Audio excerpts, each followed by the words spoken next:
આજે હું ટેસ્ટી એવા અલગ રીતથી મેથીના મુઠિયા બનાવીશ, લીલી મેથીના મુઠિયા બનાવીશ.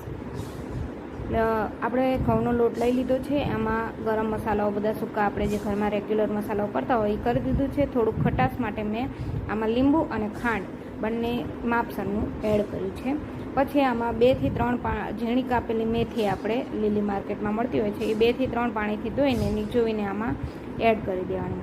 મેથીમાં પાણી હોવાથી આપણે એને લોટમાં પાણી એડ કરવાનું થતું નથી. જો તમને છેલ્લે લોટ બાંધતી વેરાએ તમને ઓછો લાગે તો પાણી એડ કરવાનું છે. બાકી જો મેં બાંધ્યો એ પ્રમાણે કઠણ એવો થોડો લોટ બાંધી લેવાનો છે, જો આપણે નોર્મલી ભાખરીનો કે પરોઠાનો બાંધતા હોય એવો, રોટલી જેવો સાવ નહીં બાંધવાનો. પછી આવી રીતે આપણે એના મુઠિયા વારી લઈશું.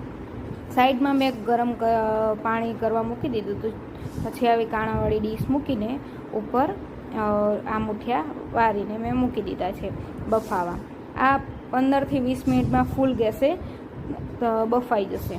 બફાઈ જાય પછી આપણે એને એક ડીશમાં કાઢી લેવાના અને ઠંડા થવા દેવાના. થોડા ઠંડા એવા થઈ જાય પછી એને આવી રીતે ગોળ કટ કરી લેવાના.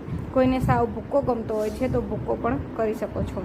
જેમ આપણે અળવી વઘારતા હોય એવી જ રીતે આપણે તેલ મૂકી અને તેલ ગરમ થઈ જાય એટલે એમાં તલ એડ કરીને કે રઈ જીરું એડ કરવું હોય તો રઈ જીરું, જેને જે પસંદ આવે એ એડ કરીને એમાં કટ કરેલા મુઠિયા એડ કરી દેવાના. પછી સારી રીતે મિક્સ કરી લેવાનું.